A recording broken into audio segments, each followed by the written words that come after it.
ہاں جی کھولو.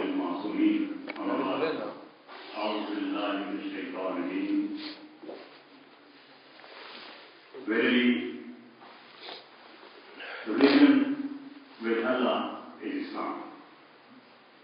My topic today,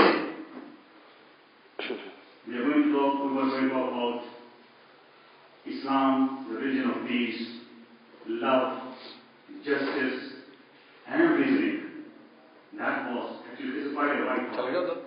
It's a very timely topic because under the current environment, international socio-political environment, there are issues which have been raised that Islam is a religion of violence, hatred, bigotry, and it is only for those who believe in the religion. These are some of the objections which are raised by people.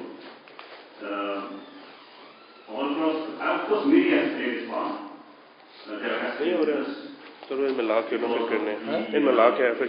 Islam, especially to the Western youth. I think there were probably plans to make sure that Islam is portrayed in a way that it is a religion of hatred. And I actually wanted to contend that belief.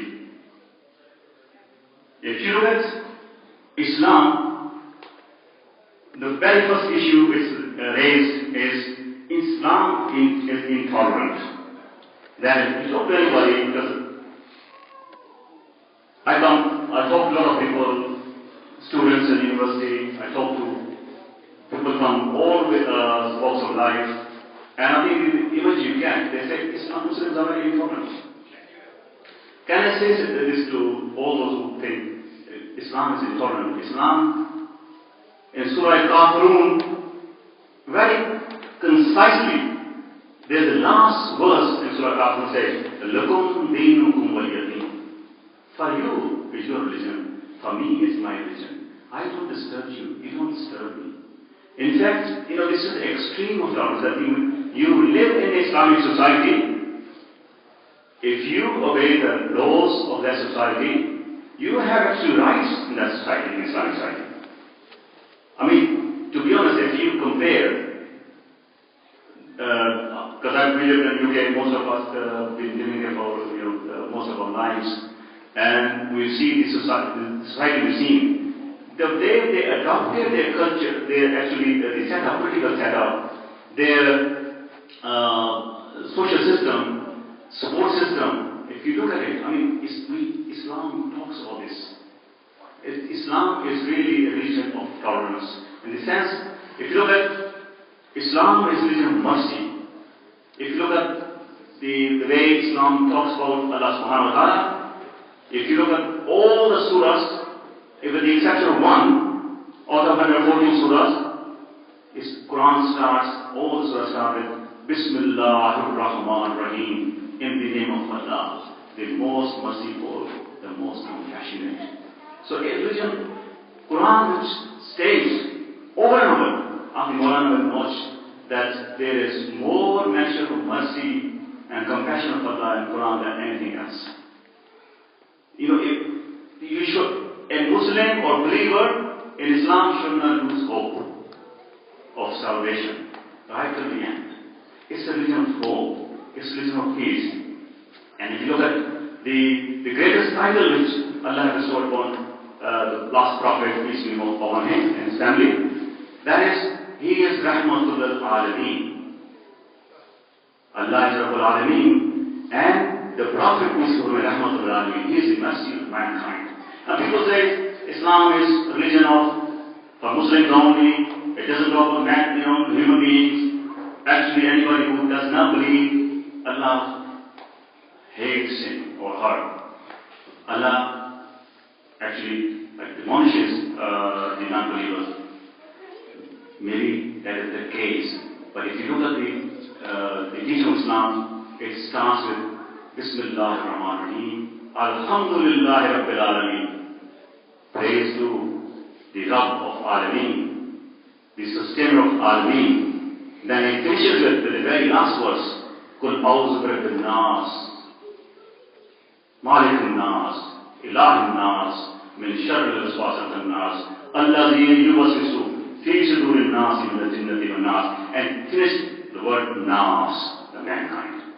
So it starts with the Rabbul Alameen and finishes man. So Islam is really for the whole mankind. The Prophet, peace be upon him, is for whole mankind. If you look at the atrocities of so-called Muslims across the world and give that name, they do it in the name of Islam.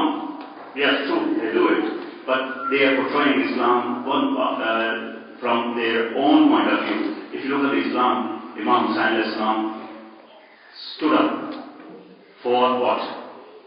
For people who were oppressed. His fight was against oppressions. And Imam Hussain, when he left Medina, what did he say? Why did he leave Medina? He said, I'm leaving Medina to establish what? Establish good and prohibit people from doing evil. So that was it. He didn't just stand up just to establish himself as a ruler or whatever. His aim was to establish goodness in the society. And that is what Islam is. And if we really follow the teachings of Muhammad and Ali Muhammad, we cannot but love human beings.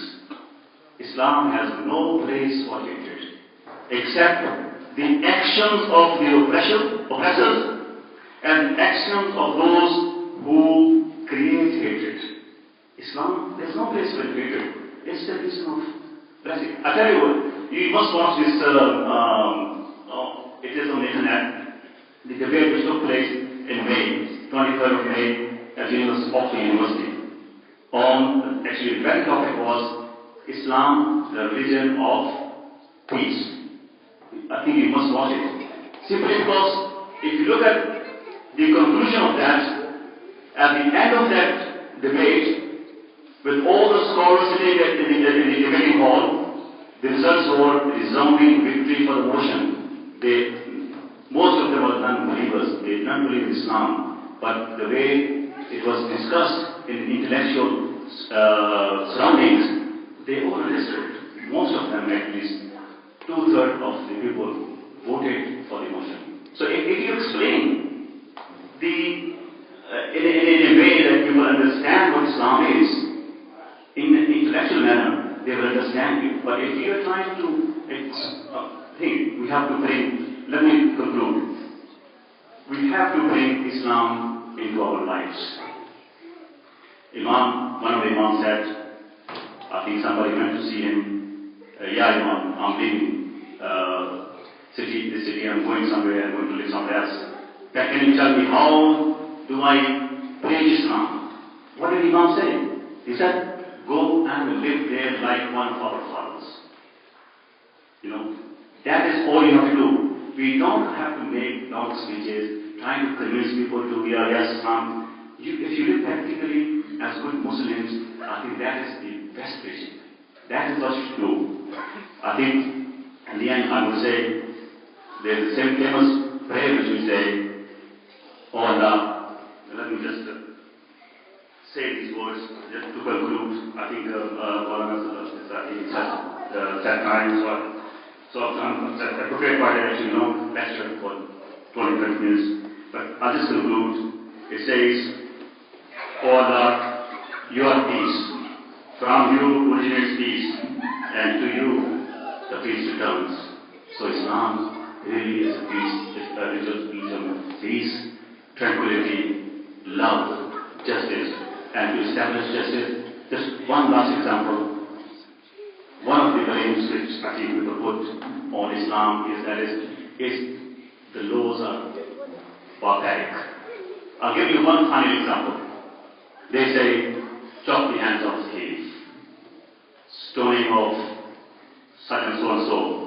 So, very extreme measures.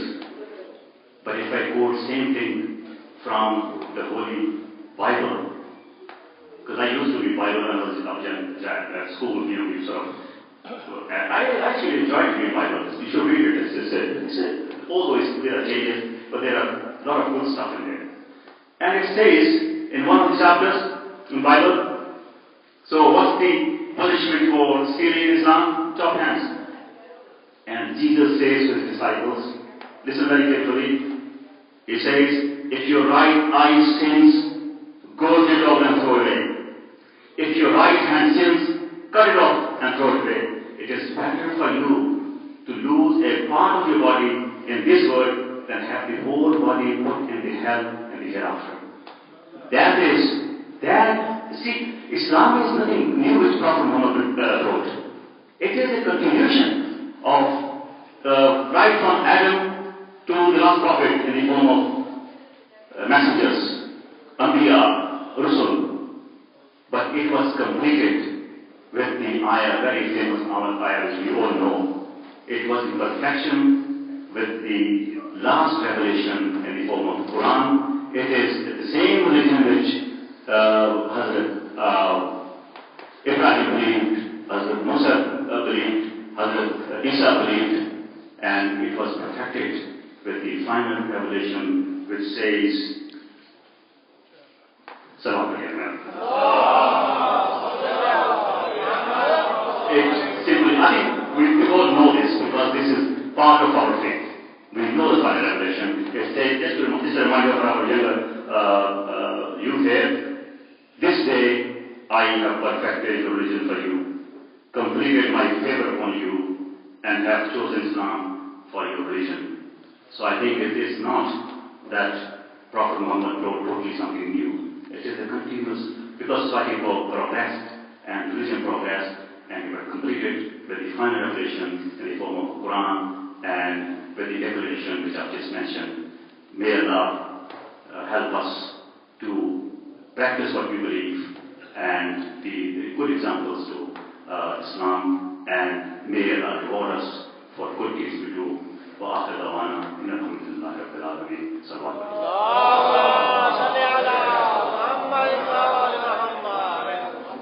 اللهم صل على محمد وآل محمد. مومنین سے گزارش ہے کہ تھوڑا سا آگے آ جائیں، کافی جگہ موجود ہے. آواز بلند صلوات.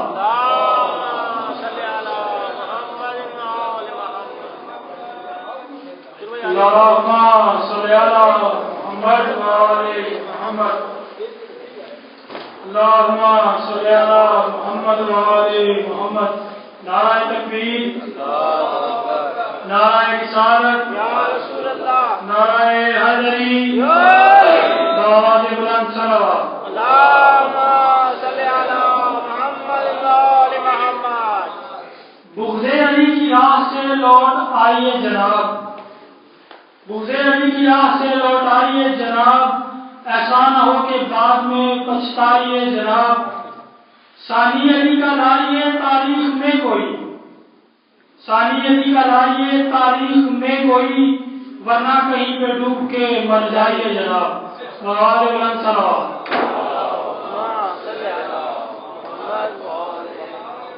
میں گزارش کروں گا حجت الاسلام المسلمین محترم جناب مولانا ڈاکٹر سخاوت حسین صداوی صاحب سے کہ وصیت پرانے فضائل محمد و آل محمد بیان کرے. آواز بلند صلوات.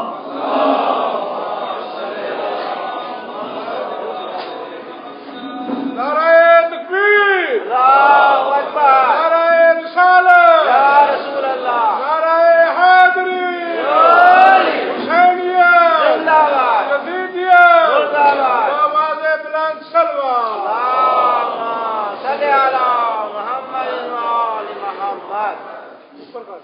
اللهم صل على محمد وآل محمد. أعوذ بالله من الشيطان الرجيم. بسم الله الرحمن الرحيم.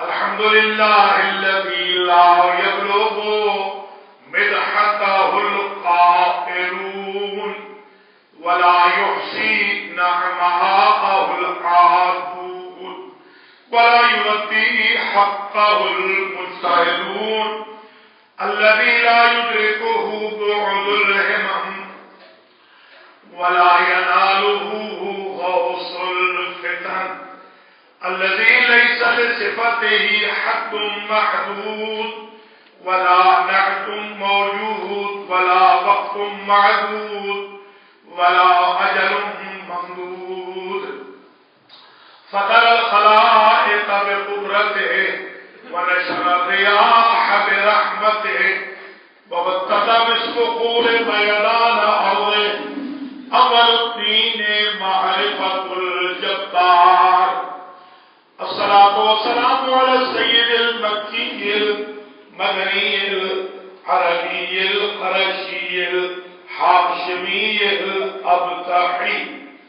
سيد العرب والعجم سيدنا ومولانا شفيع ذنوبنا وطبيب قلوبنا أبي القاسم محمد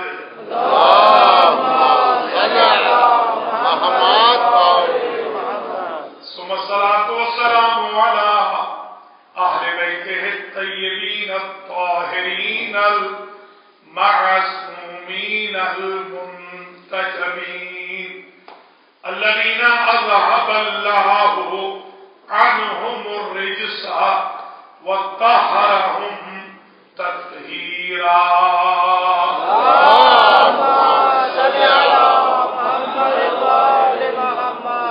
سيما بقية الله المنتظر إمام زماننا هذا روحي وأرواح العالمين للتراب مقدمه الفداء عجل الله تعالى فرجه الشريف واللعنة الدائمة الباقية على أعدائهم أجمعين من يوم ظلمهم إلى قيام يوم الدين أما بعد فقد قال الله سبحانه وتعالى في كلامه المجيد وفرقانه الحميد وهو أصدق الصادقين بسم الله الرحمن الرحيم بقية الله خير لكم إن كنتم مؤمنين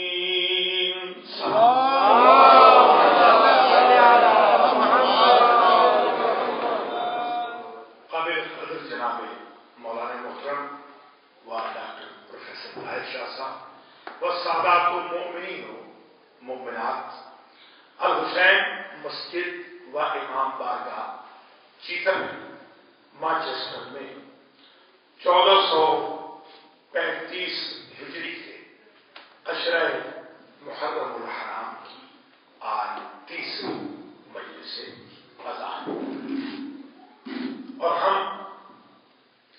اس بات کی عزت حاصل کر رہے ہیں کہ معرفت امام زمانہ علیہ السلام کے عنوان پر گفتگو کر رہے ہیں تاکہ ہمارے آڈینس کو ان آیات کی بھی خبر ہو جو حجت ابن الحسن کے بارے میں نازل ہو، ان احادیث کا بھی علم ہو جو حضور نے اور ائمہ اطہار نے آپ کی شان میں ارشاد فرمائی،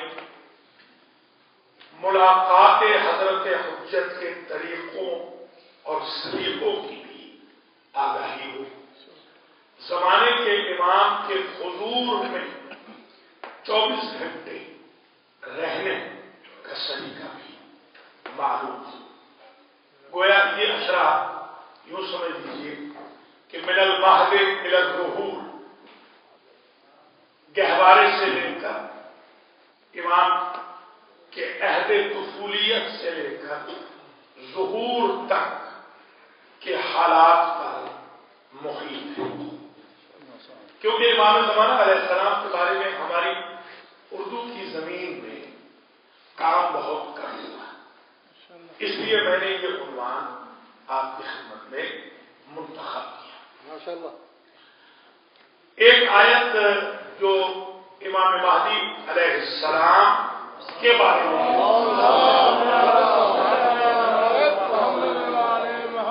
اسے ذرا ملاحظہ فرما لیجیے سورہ نور کی آیت نمبر 55. وعد اللہ الذین آمنوا منکم وعملوا الصالحات. اللہ کا وعدہ ہے تم میں سے جو مومن ہیں ان کے ساتھ اور وہ جو عمل صالح کرتے رہے ان کے ساتھ. کیا وعدہ ہے؟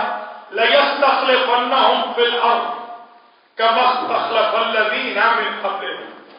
کہ ان کو اللہ خلیفہ بنائے گا جیسے ان سے پہلے لوگوں کو خلیفہ بناتا رہا.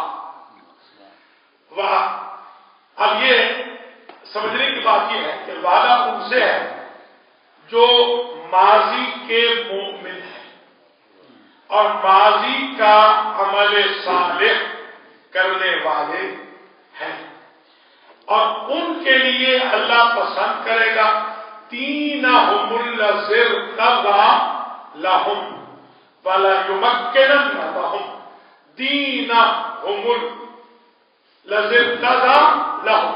اور ان کے لیے تمکین دے گا، طاقت دے گا، قدرت دے گا اس دین کو جو دین اللہ ان کے لیے پسند کر چکا. وَلَيُبَدِّلَنَّهُمْ مِنْ بَعْدِ خَوْفِهِمْ أَمْنًا. اور ان کے خوف کے بعد امن میں بدل دے گا. اب ذرا توجہ رکھیں، وعدہ ہے اللہ کا ماضی کے مومنوں سے، وعدہ ہے اللہ کا ماضی کے عمل صالح کرنے والوں سے. لَيَسْتَخْلِفَنَّهُمْ فِي الْأَرْضِ کہ ان کو خلیفہ بنائے گا زمین میں. اگر یہ آیت آدم علیہ السلام کے بارے میں ہو تو ان کا ماضی کا ایمان ثابت کیجئے اور ماضی کا عمل صالح ثابت کیجئے. وہ تو پیدا ہو رہے ہیں تو خلیفہ بن رہے ہیں. انی جاعل فی الارض خلیفہ، میں زمین میں خلیفہ بنانے والا ہوں. انا جعلناک خلیفۃ فی الارض. جب اللہ کی ذات نے نبی کو خلیفہ بنایا تو یہ کہا کہ سابقہ انبیاء میں سے ہم نے بنایا ہے خلیفہ آپ کو زمین میں. یہ نہیں کہا اس لیے بنایا ہے کہ آپ ماضی کے مومن تھے، اس لیے بنایا ہے کہ ماضی میں آپ نے عمل صالح کیے تھے. تو ماضی کا انسان فیوچر میں تبھی تو خلیفہ بنے گا کہ وہ لمبی عمر سے زندہ رہے. یہ بطور عدم جو آیت ہے حضرت حجت ابن الحسن العسکری سلام اللہ علیہ کے بارے میں.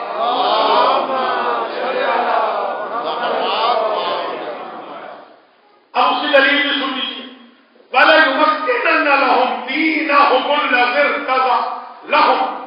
اللہ نے وعدہ کیا. دیکھیے وعدہ ہمارا وعدہ ہوتا ہے مومنین کے ساتھ سال بھر کوئی کنٹیکٹ نہیں ہوتا، کوئی کانٹریکٹ بھی نہیں ہوتا، مگر چاند رات کو ہم ظاہر ہو جاتے ہیں. اس لیے کہ شرافت کا تقاضا یہ ہے کہ اگر المؤمن اذا وعد وفا، مومن وعدہ کرے تو اسے وفا کرنی چاہیے. تو جب مومن کی شرافت یہ ہے کہ وعدہ خلافی نہیں کرتا تو اللہ کیسے وعدہ خلافی کرے گا؟ اللہ وعدہ کر رہا ہے مومنوں کے ساتھ، اللہ وعدہ کر رہا ہے عمل صالح والوں کے ساتھ. کیا وعدہ کر رہا ہے؟ انہیں خلیفہ بنائے گا فیوچر میں جیسے پہلے لوگوں کو خلیفہ بناتا رہا. ایک بات طے ہو گئی، معیار خلافت اللہ کا کبھی ایمان اور عمل صالح کے بغیر نہیں رہا. یعنی میں کہنا یہ چاہتا ہوں کہ مشرف کا اسلام ہونے والا، کنورٹ ہونے والا مسلمان بن سکتا ہے، خلیفہ نہیں.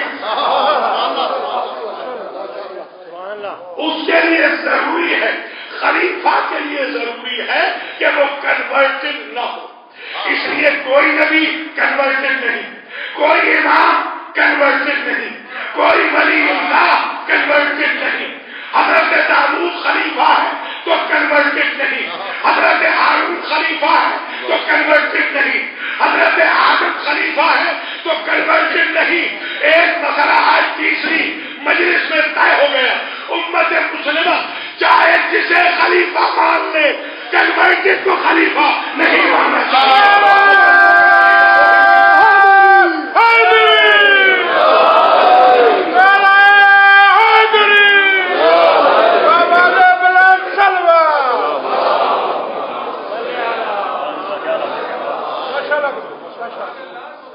یہ قرآن کی آیت ہے، اس میں لمبی چوڑی کسی تفسیر یا ریفرنس کی کوئی ضرورت ہی نہیں ہے، جا کے قرآن میں پڑھیے، پھر اللہ کے پاس الفاظ کی تو کوئی کمی نہیں ہے۔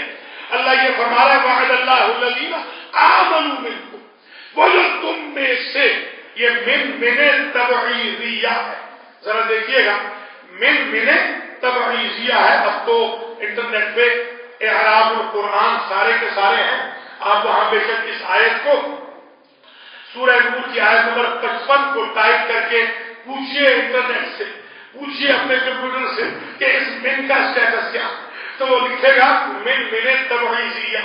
تبعیضیہ یعنی بات، ایک بات طے ہو گئی کہ ہر انسان خلیفہ نہیں بن سکتا، جنہیں چنے لوگ ہوتے ہیں جو خلیفہ بنتے ہیں۔ تو یہ ہر دور میں جو خلافتیں چلتی رہی ہیں، انہوں نے قرآن کو نہیں سمجھا ہے، ورنہ گنے چنے لوگ ہیں جنہیں خلافت ملتی ہے، ہر انسان خلیفہ نہیں ہوتا۔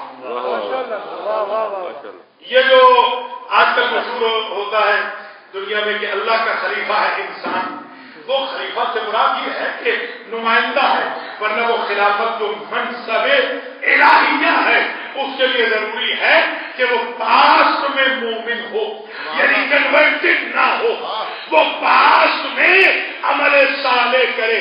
اس لیے اللہ کی ذات نے جب نبی نے فرمایا تھا کلہم من قریش، سارے کے سارے ہوں گے قریش سے، ہوں گے 12 خلیفہ، میرے خلیفے ہوں گے 12، کلہم من قریش کلہم من بنی ہاشم، سارے کے سارے خلیفہ ہوں گے بنی ہاشم سے، اولہم علی وآخرہم مہدی، پہلے کا نام علی ہوگا، آخری کا نام مہدی ہوگا۔ اور ہم نے دیکھا پریکٹیکلی پہلا بھی کعبے سے آیا، آخری اعلان بھی کعبے سے آیا۔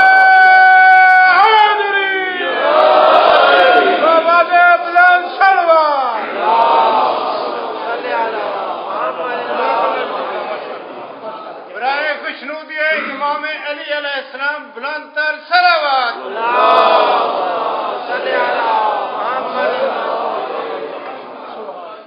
تو امام مہدی علیہ السلام کی جو خلافت ہے وہ سورہ نور کی 55ویں آیت سے ثابت ہو رہی ہے، اور اس میں وعدہ اللہ کا یہ ہے وَلَيُمَكِّنَنَّ لَهُمْ دِينَهُمُ الَّذِي ارْتَضَىٰ لَهُمْ۔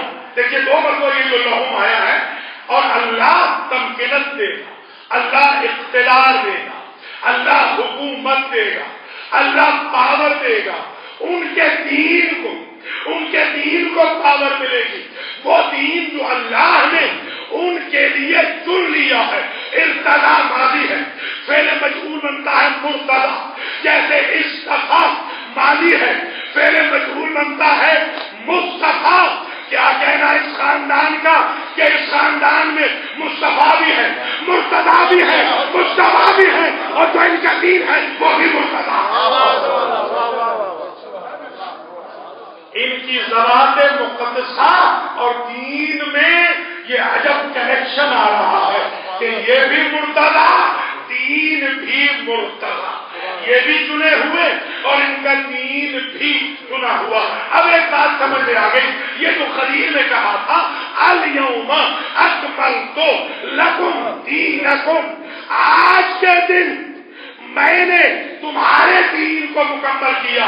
اس تمہارے دین میں اللہ کا دین شامل نہیں ہے، اللہ کا دین تو پہلے سے ہی مکمل رہا ہے، ورنہ اللہ فرماتا آج غدیر میں نے اپنا دین مکمل کر دیا۔ یہ کہنا کہ تمہارا دین مکمل ہوا، یعنی جن کے دین میں علی کی ولایت آج شامل ہوئی ہے، ان کا دین آج مکمل ہوا، میرے دین میں اصل سے ولایت ہے۔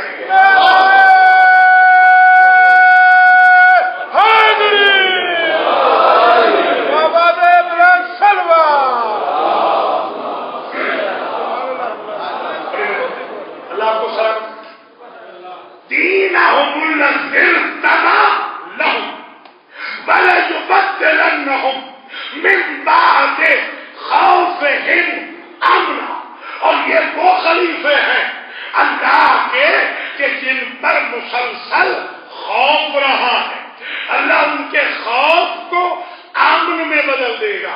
ایک بات اور طے ہو گئی کہ جو خوف دلانے والے ہوتے ہیں پبلک کو، وہ اللہ کے خلیفے نہیں ہوتے، یعنی ظالم خلیفہ الہی نہیں ہوتا، مظلوم خلافت الہیہ پہ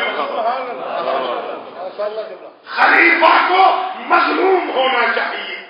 خلیفے کو ڈرایا گیا، اللہ کے خلیفوں کو ڈرایا گیا، من بعد خوف امنا، جب تک امن نہ ہوگا تب تک خلافت مکمل نہ ہوگی۔ مکمل تب ہوگی کہ جب امن ہوگا۔ یعبدوننی لا یشرکون بی شیئا، بارے اللہ تو واضح کر دے کہ یہ کون بندے ہیں جو خلیفے ہیں تیری طرف سے، تاکہ ہم خلافت والی کنٹروورسی سے نکل کے آگے بڑھیں۔ اللہ نے مسئلہ ہی حل کر دیا، یعبدوننی، یہ ہمیشہ میری عبادت کرتے ہیں، ان کا ایک لمحہ بھی میری عبادت سے خالی نہیں ہوتا۔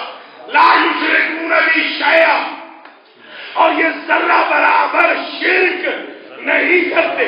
فمن کفر بعد ذلک فاولئک هم الفاسقون، اور پھر جو ان خلیفوں کو نہ مانے وہ فاسق ہو جاتا ہے۔ لیجیے ایک مسئلہ اور حل ہو گیا کہ یہ یعبدوننی، میری عبادت کرتے ہیں، مسلسل میری عبادت کرتے ہیں اور شرک نہیں کرتے۔ اب ذرا اس آیت کے تناظر میں ملاحظہ فرمائیے، شیعہ اور سنی دونوں مکاتب فکر نے جو میری اب تقریر شروع ہو رہی ہے اس کو مکمل طور سے لکھا۔ کچھ خصوصیات ہیں حضرت حجت ابن الحسن علیہ السلام کی ولادت۔ ہمارے ائمہ اطہار میں سے ہر امام کی کچھ خصوصیت ہے، کچھ تو وہ ہے کہ جن میں یہ سب ایک برابر ہوتے ہیں، جیسے عصمت ہے، امامت ہے، خلافت ہے، طہارت ہے، علم ہے، عمل ہے، ایمان ہے، عمل صالح ہے۔ کچھ تو وہ ہیں کہ جن میں یہ سارے کے سارے مشترک ہیں، کچھ وہ ہوتی ہیں کریکٹرسٹکس جو ایمان کے مطابق سپلائی کے طور پہ آتی ہیں۔ مثلا امام حسن بھی بہادر تھے، مگر شجاعت کے جو جوہر دکھائے وہ مولا علی نے دکھائے ہیں۔ مثلا حضرت حسین ابن علی بھی بڑے بہادر تھے، بلکہ سرکار غازی سے بڑے بہادر تھے، مگر جو جوہر دکھائے ہیں وہ ابو الفضل نے دکھائے ہیں۔ حضور پاک مولا علی سے بڑے بہادر تھے، مگر جو پریکٹیکلی جوہر دکھائے شجاعت کے وہ مولا کائنات نے دکھائے۔ ہمارے ائمہ، ہمارے معصومین، ہمارے نبی کریم، بی بی پاک، ہمارے معصومین کا طریقہ یہ ہے کہ جیسے جیسے ڈیمانڈ بڑھتی ہے ویسے ویسے سپلائی بڑھتی جاتی ہے۔ اب ذرا ملاحظہ فرماتے چلیے، حضرت امام زمانہ علیہ السلام کے بارے میں کچھ خصوصیات ہیں، وہ ذرا سنیں اور پھر یہ آیت کے ساتھ اسے تناسب دیں، ریلیٹ کریں۔ مثلا سب نے ایک بات لکھی ہے جو ولادت کے قائل ہیں، ظاہر ہے وہ اسکول آف تھاٹ ہے۔ ایک زمانے کے ماضی سے میں بھی ملا ہوں اتفاق سے نیو یارک میں، وہ اب تو مر چکا ہے۔ اس نے کہا کہ میں مہدی ہوں، تو میں نے ایک ہی بات کہی، میں نے کہا مہدی وہ ہے کہ جن کے پاس بدبو کا تصور نہیں۔ آپ 4 دن شاور نہ لے کر میرے سینٹر میں آ جائیں، میں آپ کو مہدی ماننے کو تیار ہوں۔ مہدی اسے کہتے ہیں کہ جہاں کثافت نہ ہو، لطافت ہی لطافت ہو۔ تو اس مہدی نے مجھے کہا کہ کچھ اور بھی آپ کے یہاں ہے، صفتیں تو میں نے کہا سن لیجیے، آپ بھی سنیے، ان کو بھی سنائی تھی. شاہد اللہ انہ لا الہ الا ہو، اللہ گواہی دیتا ہے کہ اس کے علاوہ کوئی عبادت کے قائل نہیں. وَأُولُو الْقِسْطِ قَائِمًا بِالْقِسْطِ، اور وہ جو اولو القسط ہوتے ہیں، اولو العدل ہوتے ہیں، وہ قائم بالقسط ہوتے ہیں. شاہد اللہ انہ لا الہ الا ہو، یہ وہ آیت ہے جو امام مہدی علیہ السلام نے ولادت کے پہلے دن پڑھی ہے. ادھر ولادت ہوئی ہے، ادھر روایت ہے کہ رائے تو میں نے دیکھا جاسین علی رکبتیہ، کہ یہ بچہ جب شکم مادر سے آیا، حکیمہ خاتون یہ کہتی ہے میں نے دیکھا کہ یہ بچہ دو زانو عرض ادب کر رہا ہے بارگاہ رب العزت میں. ساجدن علی وجہہ، آتے ہی سب سے پہلے سجدہ کیا، دو زانو آیا، سجدہ کیا.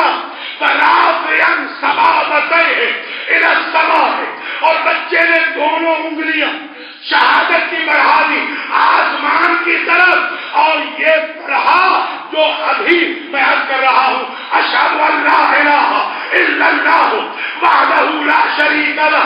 آیت کہہ رہی تھی خلیفہ وہ ہوگا جو شرک نہ کرے. نرجس جلال پہلے دن یہ آیت پڑھ کے بتا رہا ہے، کلمہ شہادت پڑھ کے بتا رہا ہے کہ شرک دوسروں کے ہاں ہوگا، ہمارے ہاں بچپن سے لے کے قیامت تک شرک کا گناہ ہوگا. اشہد ان لا الہ الا اللہ وحدہ لا شریک لہ. یہ کلمہ شہادت پڑھا سجدے کے بعد، اور بی بی حکیمہ خاتون نے کہا یمسح الارض بالمساجد، تمام ساتھ کے ساتھ آزا. حجت ابن الحسن نے ولادت کے پہلے روز لگائے ہیں زمین پر، پیشانی لگائی ہے، دونوں ہتھیلیاں لگائی ہیں، دونوں ٹخنے لگائے ہیں، دونوں گھٹنے لگائے ہیں. دنیا تو 15-20 سال کے بعد سجدے کے واجبات سیکھتی ہے، اور نرجس کا لال 7 اعضاء لگا کے ثابت کرتا ہے کہ ہم جو خلافت الہیہ کے مالک ہیں وہ ہم تعلیم کے محتاج نہیں ہوتے، ہم پریکٹیکلی پروف دیتے ہیں توحید خدا کا اور عبادت الہیہ. نعرہ تکبیر، نعرہ رسالت، نعرہ حیدری،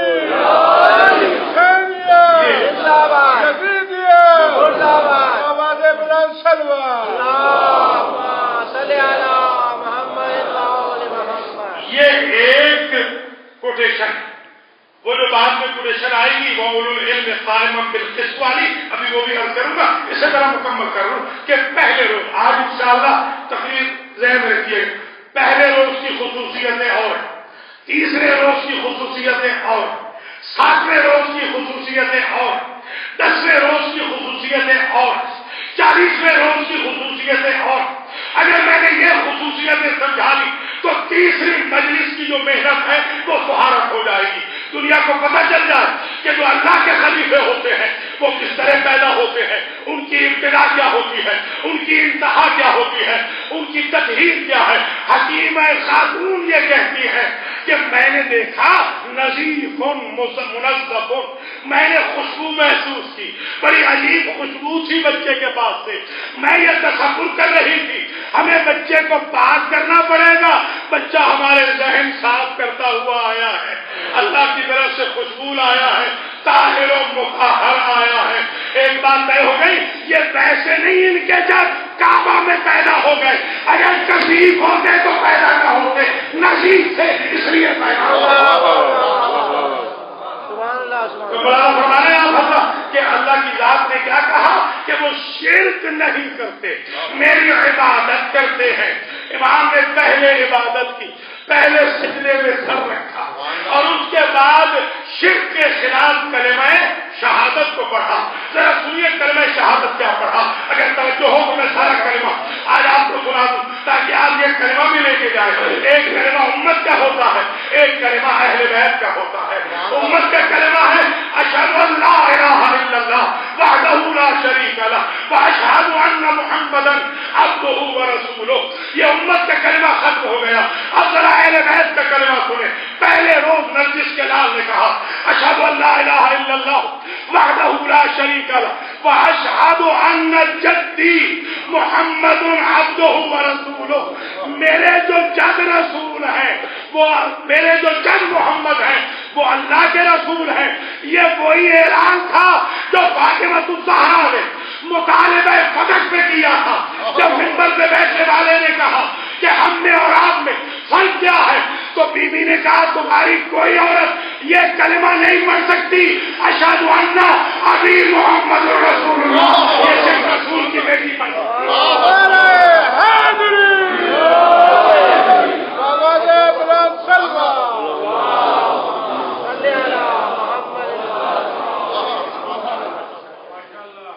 جو دعویٰ بی بی فاطمہ نے مقدمہ صدق میں کیا اس کا پریکٹیکل پروف حجت ابن الحسن دے رہے ہیں ولادت کے.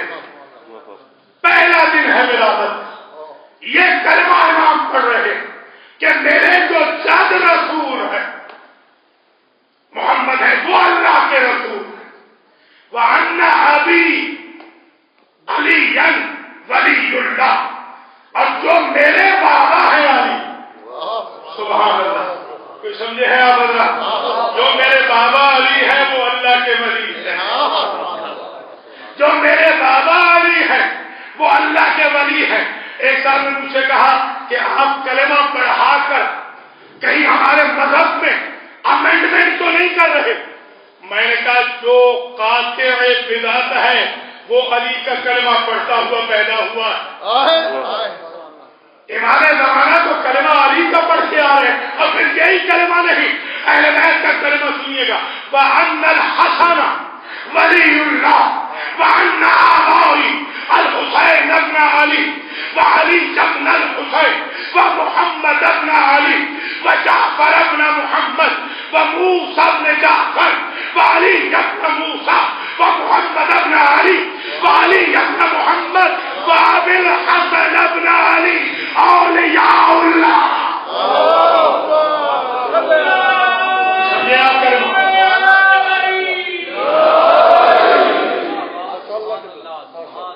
یہ شیعہ اور سنی سب نے, وہ سنی جو مانتے ہیں کہ امام پیدا ہو چکے ہیں, انہوں نے بھی سے لکھا کہ امام مہدی علیہ السلام نے جو کلمہ پڑھا وہ سب کے سب کو ولی اللہ کہا.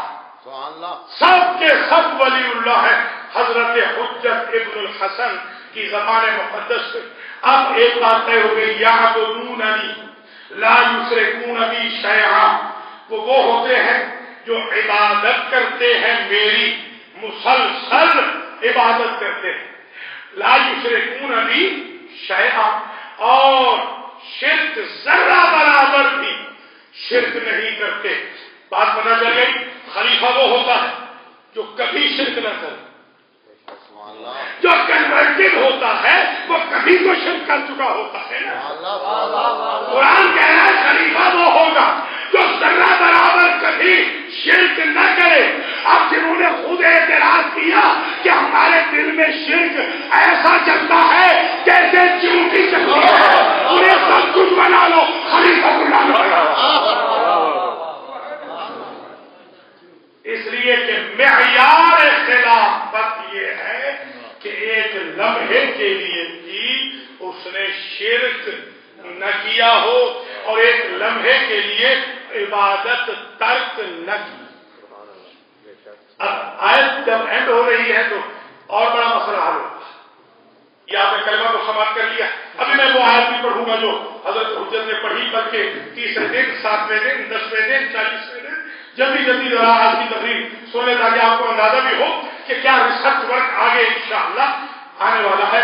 میں یہ چاہتا ہوں کہ کم از کم یہ اشرا ایسا ہو جائے دنیا بھر میں کہ معرفت امام زمانہ علیہ السلام کا یہ صدقۃً اشرا ہو جائے, تاکہ ایک اشرا کوئی سن لے تو تو اسے آیتوں کا بھی پتہ چل جائے، حدیثوں کا بھی پتہ چل جائے، شرائط ملاقات امام کا بھی پتہ چل جائے، حضور امام میں شرف یابی کا بھی پتہ چل جائے، اور جو زبانی کلامی امام زمانہ سے محبت کرتے ہیں ان کو ان کی اوقات بھی نظر آ جائے کہ زبانی کلامی نہیں بلکہ ان کی آرمی میں شامل ہونا ہے تو ان کی آرمی کا لباس بھی پہننا ہوگا اور ان کی آرمی کے ایٹیکیٹس بھی سیکھنے ہوں گے۔ افغان آرمی میں وہاں جاتا ہوں لیکچر دینے کے لیے، یو ایس آرمی میں بیس پر، تو وہاں پر میں نے کبھی نہیں دیکھا کہ یو ایس آرمی کا کوئی بھی ایسا شخص اس حلیے میں نہ آیا ہو کلاس میں جو حلیہ ریکوائرڈ ہے یو ایس آرمی سے۔ آپ یہ سمجھیے کہ برٹش آرمی میں اور یو ایس آرمی میں تو ایک قانون ہے کہ ایسا کپڑا پہن سکتے ہیں، ایسا نہیں پہن سکتے، ایسا پرفارمنس رکھ سکتے ہیں، ایسی نہیں رکھ سکتے، اور جو کائنات کے امام کی آرمی ہے اس کی کوئی شرط ہی نہ ہو، یہ تو امام بتائیں گے لباس کیسا پہننا ہے، منہ زبان کیسی رکھنی ہے، رہن و سہن کیسا۔ تو امام علیہ السلام کے وجود کی اس آیت کے اینڈ میں ومن کفر بعد ذلک، جو کفر اختیار کر لے اتنی وضاحت کے باوجود، فاولئک هم الفاسقون، تو دو ٹائٹل دے دیے اللہ نے، جو ایسے خلیفے کو نہیں مانے گا وہ کافر بھی ہے اور وہ فاسق بھی۔ اب یہ بتائیں، ایمان سے بتائیں کہ جو خلیفے لوگوں نے مانے کیا ان کے دشمنوں کو وہ کافر کہہ سکتے ہیں؟ تو یہ دلیل ہے کہ خلافت الہیہ وہ ہوتی ہے کہ جس کا منکر کافر بھی ہو، جس کا منکر فاسق بھی ہو۔ وہاں ڈفرینسز رہے ہیں، کبھی کسی نے خلیفے کے مخالف کو کافر نہیں کہا، کبھی کسی نے خلیفے کے مخالف کو فاسق نہیں کہا۔ ایک بات طے ہو گئی کہ جس کا مخالف کافر بنتا ہو، جس کا مخالف فاسق بنتا ہو، وہ خود نہ کبھی کافر رہا ہوگا نہ کبھی فاسق رہا ہوگا۔ یہ خلافت الہیہ کا اسٹیٹس ہے۔ اس معیار پر حجت ابن الحسن سلام اللہ علیہ کی خلافت مذہب۔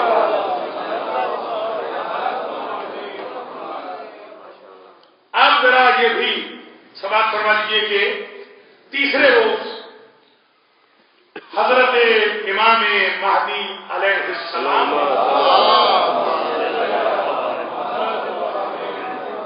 جب باپ نے کہا کہ تکلم باذن اللہ، اے میرے بیٹے اللہ کے اذن سے تکلم کیجیے، اور ایک روایت میں انطق بامر اللہ، بولیے اللہ کے اذن سے بولیے۔ فاستعاذ علیہ السلام اللہ من الشیطان الرجیم، امام زمانہ نے کہا اعوذ باللہ من الشیطان الرجیم، میں اللہ کی پناہ میں آتا ہوں شیطان الرجیم کے حملوں سے۔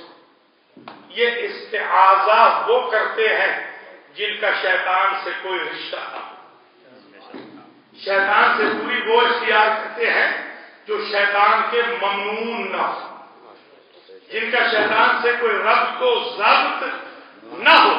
ساتویں روز جب امام کی خدمت میں پیش کیا بچے کو، تو بچے نے یہ آیت پڑھی، بسم اللہ الرحمن الرحیم، وَنُرِيدُ أَن نَّمُنَّ عَلَى الَّذِينَ اسْتُضْعِفُوا فِي الْأَرْضِ وَنَجْعَلَهُمْ أَئِمَّةً وَنَجْعَلَهُمُ الْوَارِثِينَ وَنُمَكِّنَ لَهُمْ فِي الْأَرْضِ وَنُرِيَ فِرْعَوْنَ وَحَامَانَ وَجُنُودَهُمَا مِنْهُمْ سَاءَ مَا كَانُوا يَحْذَرُونَ۔ بچے نے یہ آیت پڑھی، اپنے باپ کی ہتھیلی پر آ کر، ہاتھ پہ آ کر یہ آیت پڑھی کہ اللہ فرماتا ہے ہمارا ارادہ ہے۔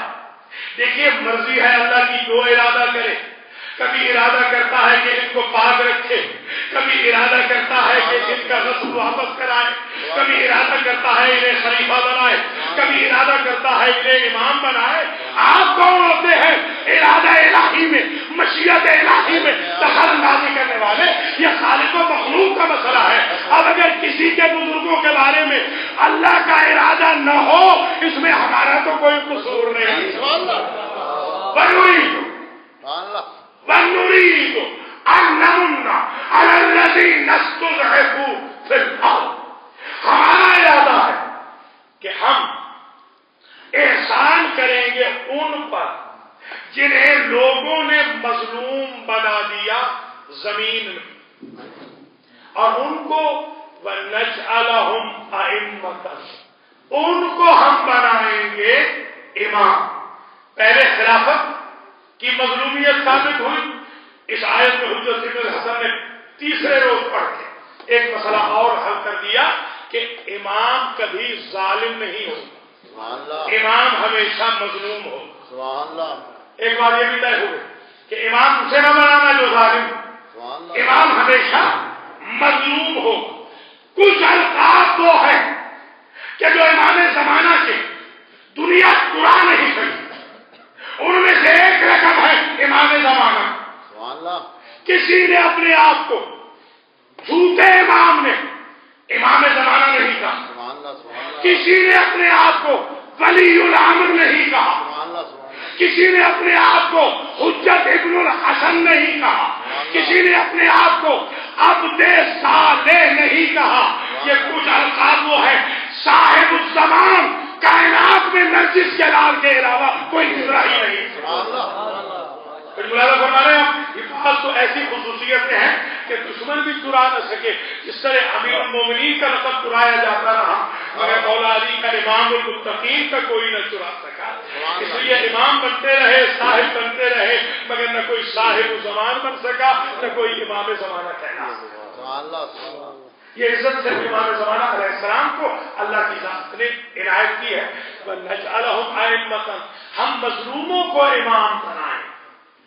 لیکن یہ بھی فعل مضارع، یہ بھی فعل مضارع، جس طرح وہاں فعل مضارع کہ ہم خلیفے بنائیں گے، یہاں پر بھی ہے ہم امام قرار دیں گے، ان کو امامت ان کی پکی کریں گے، ان کی امامت کی بات بور ہر جگہ ہم ثابت کریں گے۔ وَنَجْعَلَهُمْ أَئِمَّةً، یہ نجعلہم کا لفظ بتاتا ہے کہ امام بنانا صرف ہمارا کام ہے، اس طرح خلیفہ بنانا صرف ہمارا کام ہے، ویسے امام بنانا نبی بھی امام نہیں بنا سکتا، تو جو کام نبی نہیں کر سکتا وہ فاسق امتی کیسے کر لیں۔ وَنَجْعَلَهُمْ أَئِمَّةً وَنَجْعَلَهُمُ الْوَارِثِينَ، اور ہم روئے زمین کا وارث بنائیں گے ان مظلوم اماموں کو۔ ایک بات طے ہو گئی، اگر صدق قبض پر قبضہ کرنے والے نے، صدق کو غصب کرنے والے نے یہ آیت پڑھ لی ہوتی سورہ قصص کی 5ویں، تو وہ کبھی غصب نہ کرتا، اس لیے کہ ائمہ کہا ہے تو ائمہ 3 پہ بولا جاتا ہے۔ کم از کم فاطمہ کی سپورٹ میں 3 امام تو کھڑے تھے نا، علی بھی کھڑے تھے، حسن بھی کھڑے تھے، حسین بھی کھڑے تھے۔ وَنَجْعَلَهُمْ أَئِمَّةً وَنَجْعَلَهُمُ الْوَارِثِينَ وَنُمَكِّنَ لَهُمْ فِي الْأَرْضِ، ہم روئے زمین میں تمکین دیں گے، ان اماموں کو اقتدار دیں گے۔ کوئی چپا روئے زمین کا ایسا نہیں ہوگا جہاں ان اماموں کی حکومت نہیں ہوگی اور جہاں سے ان کو وراثت نہیں ملے گی۔ اور کیا کریں گے؟ وَنُرِيَ فِرْعَوْنَ وَحَامَانَ وَجُنُودَهُمَا مِنْهُمْ مَا كَانُوا يَحْذَرُونَ، ہم دکھائیں گے فرعون کو، حامان کو اور ان کے لشکر والوں کو جس سے وہ ڈرتے تھے، وہ مزہ ہم چکھائیں گے۔ اب سوال یہ ہے کہ فرعون کو، حامان کو بارے رات کو چکھا لیں، یہ لشکر والوں کو کیوں مزہ چکھا رہا؟ اگر نہیں خدا جواب دے، مخالفت میں نے صرف فرعون کی نہیں کرنی ہوتی، فرعونیوں کی بھی کرنی ہے، حامانیوں کی بھی کرنی ہے، اور اس لیے اللہ کی ذات نے اوپن رکھا کہ کسی دور میں عذاب نہیں کروں گا. آدم سے لے کر قتل حابیل سے لے کر امام حسن عسکری کی شہادت تک، آج جو شہید ہو رہے ہیں ہمارے، آج تک اجتماعی عذاب اللہ نے نہیں رکھا، مگر اس آیت میں رکھا کہ جب وہ امام آ جائیں گے جن کا اختلاف پوری کائنات میں ہوگا، جو وارث ہوں گے، اس دور میں فرعون کو ملائیں گے، حامان کو ملائیں گے، لشکریوں کو ملائیں گے، سب کو عذاب کریں گے، تاکہ دنیا دیکھ لے کہ صرف ایک یزید کو نہیں مارنا، ہر یزیدی کو مارنا ہے، ایک شبر کو نہیں مارنا، ہر شبر والے کو مارنا ہے، ہر فرعونی کو مارنا ہے، ہر نمرودی کو مارنا ہے.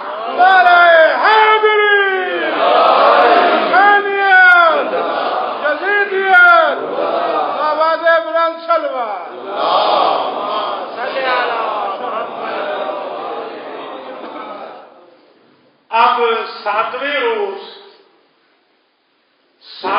10ویں روز کی گفتگو سن لیں اور بس آپ کی زحمت تمام ہو جائے. ایک کنیز ہے امام کی، ان کا نام ہے نسیم. یہ ذرا الفاظ بھی میں دہراتا جاؤں. مثلا بعض اوقات ہمارے جوان پریشان ہو جاتے ہیں. کسی نے کالج میں پوچھ لیا کہ آپ کہتے ہیں مولا علی کے 18 بیٹے ہیں، نام لکھ کے لے لیں. 1 سال پورے زور لگاتے رہے شہر والے، نام نہ لکھ سکے. تو اس لیے ذرا جیسے بی بی نرجس خاتون کے جو نام ہیں، بی بی نرجس کو ملیکہ بھی کہتے ہیں، بی بی نرجس کو ریحانہ اور ریحانہ بھی کہا جاتا ہے. بی بی نرجس کے القاب میں سوسن بھی ہیں. یہ القاب بھی یاد رکھنے چاہیے. جیسے حضرت حجت بن الحسن کے القاب میں نے ایک زمانے میں لکھے تھے، 284 القاب لکھے تھے میں نے، جو کتابوں میں درج ہیں. 284 لقب ہیں حجت ابن الحسن علیہ السلام. تو یہ ذرا ریسرچ ورک میں بھی اضافہ ہوتا رہے گا. کہ تو یہ ایک کنیز ہے جس کا نام ہے نسیم. یہ کہتی ہے کہ میں بیت الشرف امام میں حاضر ہوئی، میں نے دیکھا کہ امام علیہ السلام کے فرزند جو بالکل نوخیز ہیں، انہوں نے عطسا، انہیں چھینکا، چھینک آئی تو اس امام زادے نے کہا الحمدللہ. ذرا غور فرمائیں. اور مجھے چھینک آئی تو ان امام زادے نے کہا یرحمک اللہ. میں بڑی حیران تھی کہ یہ بچہ بول رہا ہے چند دن کا. تو امام زادے نے میرا تعجب پڑھ کے یہ کہا کہ اخبروں کا، کیا میں تمہیں بتاؤں کہ حکمت عطسہ کیا ہے؟ تو میں نے کہا کیوں نہیں. قلت بلا یبن رسول اللہ. تو آپ نے ارشاد فرمایا، امام زادے نے کہا امان من الموت 3 ایام، جسے ایک مرتبہ سنیزنگ ہو جائے 72 گھنٹے تک ملک الموت اس کے دروازے پہ نہیں مطالعہ کیا. یہ امام علیہ السلام کے عہد طفولیت کا یہ واقعہ. اور پھر جب امام پیدا ہوئے تو کنیز یہ کہتی ہے رأیت نورا من وجہہ، میں نے دیکھا کہ نور ساطع تھا الی السماء، ظاہر الی السماء، وہ نور آسمانوں تک چلا گیا. اور کانا ینطقنا، امام کی مادر گرامی فرماتی ہیں کانا ینطقنا فی بطنی، جب یہ بچہ میرے شکم میں تھا تو ہم سے گفتگو کرتا. تو معرفت ایک امام زمانہ سمجھ میں آ گئی. امام وہ ہوتا ہے جو بچپن ہی میں نہیں، شکم مادر سے گفتگو کرتا. امام وہ ہوتا ہے کہ جو آتے ہی عبادت کرے. امام وہ ہوتا ہے جو آتے ہی کلمہ شہادت پڑھے، جو آتے ہی آیات الہی کی تلاوت کرے، جو آتے ہی سورتوں کی تلاوت کرے. اور آخری جملہ آج کی حد تک بس تمام ہو گئی یہ بات کہ فرماتی ہے حکیمہ خاتون اور ایک اور ہے ام محمد، ان کے لیے جملے ہیں کہ میں نے دیکھا فرأیت طیورا بیضاء، میں نے دیکھا کہ سفید پرندے جو آسمان سے نازل ہوئے وہ تمسح اجنحتها بوجهه ورأسه وجسده. میں نے دیکھا کہ آسمان سے کچھ سفید نورانی پرندے نازل ہوتے ہیں اور وہ بدن اطہر امام مہدی سے اپنے پر مس کرتے ہیں، ثم تطیر، اور پھر آسمان کی طرف اڑ جاتے ہیں. تو میں نے آ کر پوچھا اپنے امام سے کہ مولا یہ پرندے کیسے ہیں جو آپ کے صاحبزادے کے بدن سے ٹچ کر رہے ہیں اپنے پروں کو؟ تو فرمایا ہم ملائکۃ اللہ، یہ اللہ کے فرشتے ہیں. ایک بات اور طے ہو گئی، یہ نہ سمجھنا کہ فطرس کی شفا کی تاریخ 3 شعبان کے بعد ختم ہو گئی ہے. کلنا محمد، جس محمد کے دروازے سے فرشتے چلے جائیں وہاں سے شفا کیا. 40 دن تک حکیمہ خاتون کہتی ہیں کہ ایک بڑا پرندہ 40 دن تک لے جاتا آسمانوں پر حجت ابن الحسن اور لے آتا. میں نے پوچھا یہ کون ہے فرزند رسول اپنے بھتیجے سے؟ تو انہوں نے کہا ہوا روح القدس، یہ روح القدس. ترجمہ سادہ کر دوں جبریل، ویسے تو اس میں بڑا اختلاف ہے. جبریل. ایک بات طے ہو گئی، اب پورے کی قدر کرنا مجلس آج کی یہاں ختم ہو رہی ہے. اہل بیت میں اور عوام میں، امت میں عجیب فرق ہے. امت جبریل دیکھ نہیں سکتی، اہل بیت جبریل پہ سواری کر سکتے. ایک دن نہیں 40 دن جبریل بچے کو لے بھی جا رہے، لا بھی رہے ہیں. ان کے جب کی ایک معراج میں اعتراض تھا، آج ہمارے نے دنیا والوں کو 40 معراج. امام جا بھی رہے ہیں اور آ بھی رہے ہیں. تو میں امریکہ کی لینگویج میں یہ کہتا ہوں کہ جبریل کا تعارف یا اہل بیت کا تعارف یہ ہے کہ امام مہدی علیہ السلام وہ ہستی ہیں جن کے بیبی سٹر کا نام جبریل، ناز برداری جن کی جبریل کر رہے ہیں، انہیں امام زمانہ کہتے ہیں. ایک صاحب ملے امام کو، انہوں نے پوچھا کہ سرکار مینا ملے مینا، کہ آپ یہ بتائیں اگر آپ سے ملنا ہو سید کو ملے. کسی کے لیے تو پتا اس وقت چلتا ہے جب امام چلے جاتے ہیں. سید کو ملے، سید یہ بتائیں کہ امام زمانہ کو ملنا ہو تو طریقہ کیا ہے؟ تو آپ نے ان صاحب سے کہا کہ آپ جانتے ہیں علی ابن مہدیہ احوازی؟ ہاں جانتا ہوں، ہمارے وطن کے ہیں. کہا اللہ ان کی قبر منور کرے. کہا آپ زمانے کے امام کی طرف سے آپ سید دعا دے رہے، بعد میں پتہ چلا کہ خود امام تھے. تو امام علیہ السلام نے فرمایا وہ اول وقت میں نماز پڑھتا تھا اور کثرت سے قرآن کی تلاوت. آج تیسری مجلس میں ایک نسخہ مل گیا امام زمانہ سے ملاقات کا اور ان کے لبوں سے دعا بن کے رہنے کا کہ اول وقت میں نماز پڑھیں اور کثرت سے قرآن. اور زمانے کا امام آج بھی رو رہا. زیارت ناحیہ کو ناحیہ اسی لیے کہتے ہیں کہ وہ ناحیہ مقدس سے. اور زمانے کا امام سلام کرتا ہے السلام علیکم یا ابا عبداللہ والارواح التي حلت بفنائك. میرے جذبے کی سلام اور ان اصحاب و انصار و اہل بیت پہ بھی سلام جو کربلا میں دفن ہوئے. ذرا غور کریں، معصوم امام کہتے ہیں بے ابی انتم و امی، اے حسین کے اصحاب میرے ماں باپ تم پہ قربان. کیا درجہ ہے اصحاب حسین، کیا منزلت ہے اصحاب حسین. ان اصحاب حسین میں ایک راہ پہ قلبی ہے، یہ کنورٹ.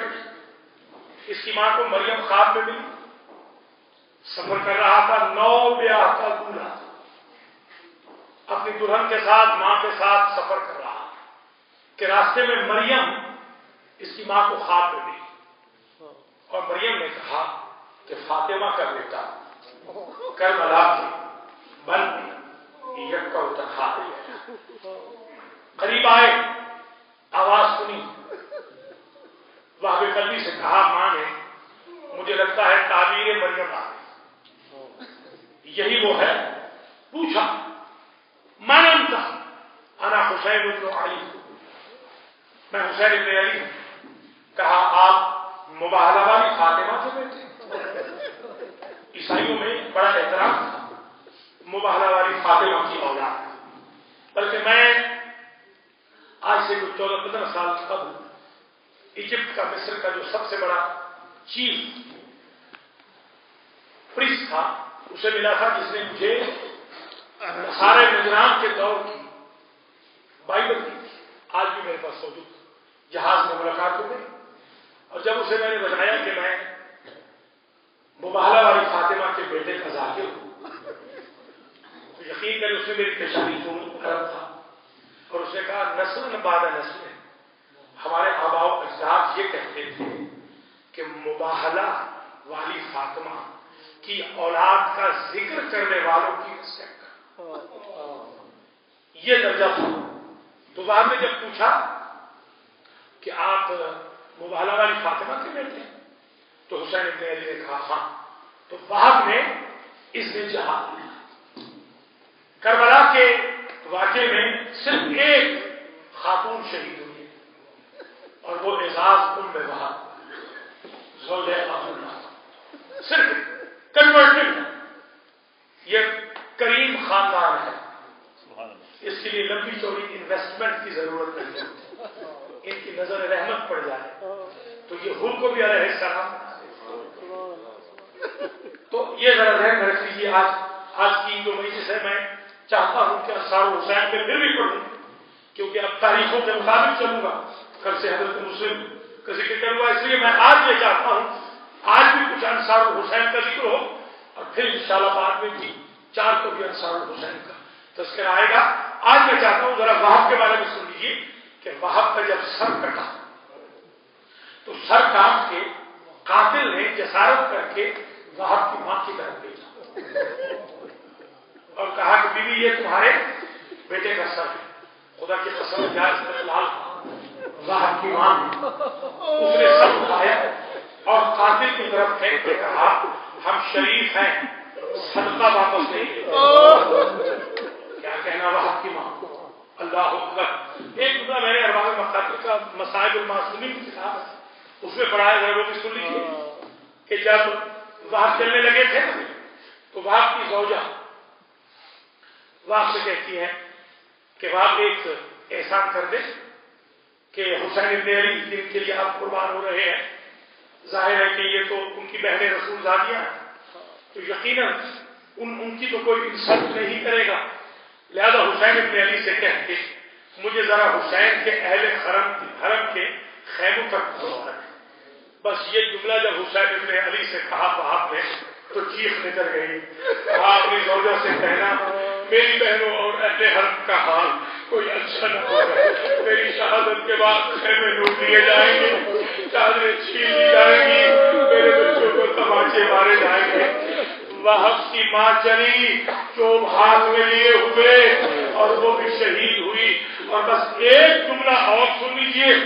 آج کی مجلس قبور ہے، ایک امام کے ساتھی ہے زہیر ابن قیس، یہ بھی بہت دیر سے کنورٹ ہوئے ہیں. یہ پہلے مذہب اہل بیت میں نہ، بلکہ جب حج کر کے آ رہے تھے انہوں نے اوائڈ کیا حسین ابن علی کو ملنے سے. آخر ان کی زوجہ نے کہا کہ رسول کا بیٹا بلائے، نفس رسول بلائے اور تم جانے سے ہیزیٹیٹ کرو، ہم قیامت کے دن فاطمہ کو کیا منہ دکھائیں گے. جب زوجہ نے کہا تو کہا میں تمہیں آزاد کرتا ہوں تاکہ تمہیں تکلیف نہ ہو. تو ایک جملہ زوجہ نے کہا جب تک دنیا تھی تو اپنے پاس تک تھا، اب جب آخرت بننے جا رہی تو تم یہ دعا کر رہے ہو. زوجہ بھی ساتھ چلی، راستے میں رکے اور ایک غلام سے کہا کہ یہ کفن لے جائیے، یہ کفن لے جائیے، جب زہیر شہید ہو جائیں تو یہ کفن پہنا دیجیے گا۔ بس میرے عزیزوں، جب زہیر شہید ہوئے ہیں اور کفن لے کے غلام پہنچا تو غلام نے جب تب سے صحرا میں ساری لاشیں دیکھی تو بڑی شرمندگی ہو گئی کہ زہرا کے لال لاشا میں دونوں کفن پڑا ہو اور امتیوں کے لاشوں کو کفن کیا جائے۔ سلام ہو تم پر اے انصار حسین، ان میں ایک سعید بھی ہے، اپنی زوجہ کے ساتھ گھوڑے پہ سوار ہو کے شب عاشور میں آ رہے ہیں۔ جیسے جیسے شب ڈھل رہی ہے سعید اپنی زوجہ سے کہتے ہیں دعا کر کہ قربانی سے پہلے پہنچ جائے۔ ایک مرتبہ گھوڑا روکا، سعید کا دل بیٹھ گیا، ادھر سے سبیلہ شہر نمودار ہوا، ادھر اذان علی اکبر ہوئی، ادھر سعید نے کہا اپنی زوجہ سے بی بی دعا کر میرا حشر و نشر حسین کے ساتھیوں میں ہو۔ اللہ کی ذات نے دعا قبول کی، سعید بھی اسی مٹی میں مل گئے۔ اے انصار حسین، کیا کہنا، تمہیں امام باقر کہتے ہیں، میرے ماں باپ قربان ہو، تمہارے بارے میں زین العابدین کہتے ہیں، ماں باپ قربان ہو۔ حبیب کو کسی نے خواب میں دیکھا، حبیب بڑا درجہ پایا، حسین بن علی کے ساتھ شہید ہوئے۔ آج تو تم پر سلام دیے بغیر کوئی حسین کو مل نہیں سکتا کہ ایک حسرت رہ گئی۔ کون سی حسرت؟ کاش فرش سے آزاد میں بیٹھ کے حسین غریب کی بدری کھلی ہوتی، کاش حسین غریب کا ماتم کیا ہوتا۔ ماتم حسین